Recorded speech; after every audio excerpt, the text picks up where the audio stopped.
The JBP makes a statement on the post of opposition leader.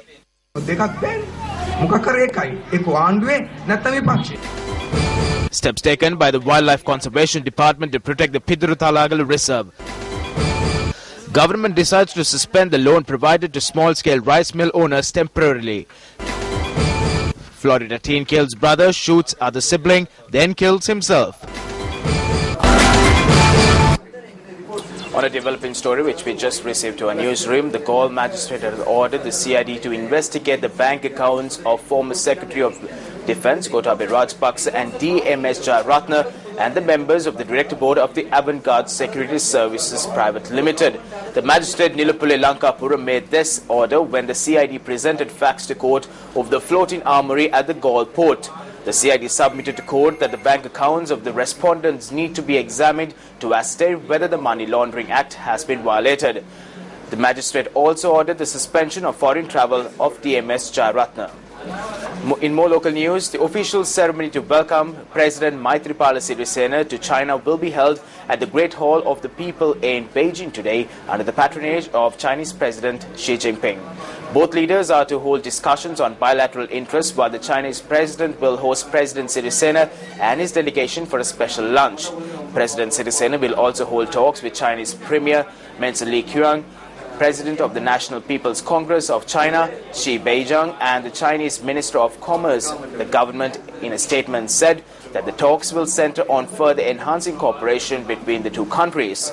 President Sirisena will attend the Boa Forum in the Chinese Hainan province and will speak there before returning back to the country on Monday.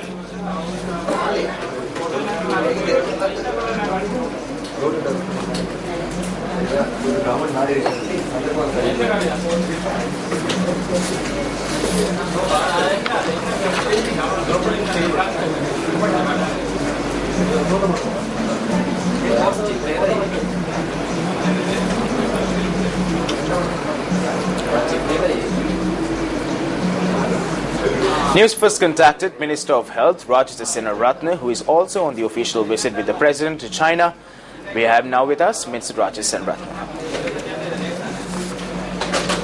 Yesterday, the President Maithripala Sirisena and the Sri Lankan delegation arrived in Beijing, the Royal Park Hotel, by about 11:30 in the night. His Excellency the President, Honorable Ravi Karunanaike, Honorable Rauf Hakim, Honorable Padli Champika Ranawaka, Honorable Jagat Pushpara and myself as Ministers and the Secretary for Foreign Affairs and Honorable Mangal Samaravira. And this morning, 8:30, the first discussion was held between the Minister of Commerce of China and the Minister of Health, myself, in the Ministry of Commerce, and the Secretary to Foreign Affairs also joined me in the discussions. It was a very fruitful discussion because we discussed about the grant proposals by China to Sri Lanka. In that proposals, one is the new OPD building, 9-storied OPD building to Sri Lanka. So that now today we are signing an agreement with the two presidents on that. The Chinese government is giving a grant to build this new complex because our OPD building was built in the 1940 for the Second World War victims to be treated. So it is very old, about nearly 80 years old. So therefore we wanted this help from China. So China has agreed, and we are going to sign the MOU on that today. The second thing is we discussed about the kidney hospital with 500 beds to be built in Polonnaruwa district to treat the kidney patients as well as to do the research work. So that is also a grant from China. That is also we are signing the agreement on that today. And that is worth of about 600 million worth hospital, fully fledged. The third one is that we are signing another understanding about MRI scanner for the Colombo North Hospital, MRI scanner. And also I requested that our cardiology unit is about over 45 years old. So to help us to build a new cardiology hospital with 13-story building that we have provided already the building or all the project proposals. So the Minister of Commerce agreed to provide that also by China. So therefore, actually, it's a very fruitful discussion with the Chinese Minister of Commerce, and this trip to China will be very fruitful and give lot of aid to Sri Lanka and other concessional loans. General Secretary of the JBP, Tilwin Silva, expressed the following views regarding the national government at a public gathering in Tangol.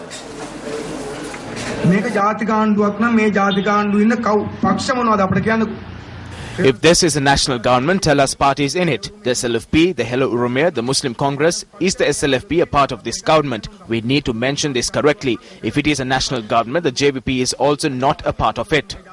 But we can say if this is a national government, is the SLFP a part of this government? The SLFP cannot hold the leadership of the opposition if they are a part of the national government. They hold close to 20 ministerial posts and they also hold the leadership of the opposition. They cannot have both. They either have to be in the government or in the opposition.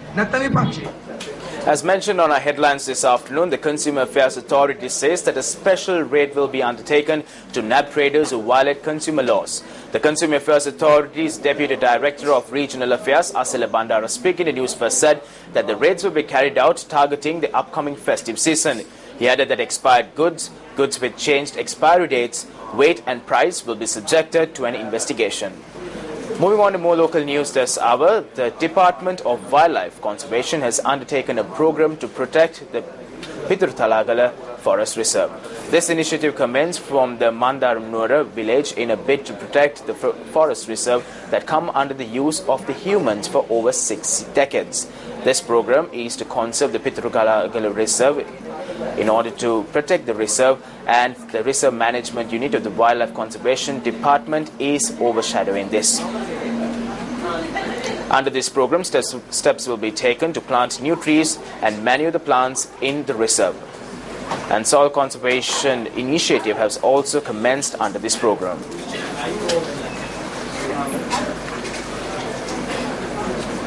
Meanwhile, the government has decided to temporarily suspend the loans of small rice mill owners. Minister of Food Security Gamini Jaya Vikrama Perera said that the decision was taken aiming at providing a proper price for the farmers for their harvest reaped in the coming season. He added that this measure will also encourage the small mill owners. With that, we wrap up lunchtime news for today. Thank you very much for joining us. It was an absolute pleasure having you with us this afternoon. For the Newsfirst team, I'm Joel Outskun. Stay tuned. Live at 55 comes your way, commencing at 1:55.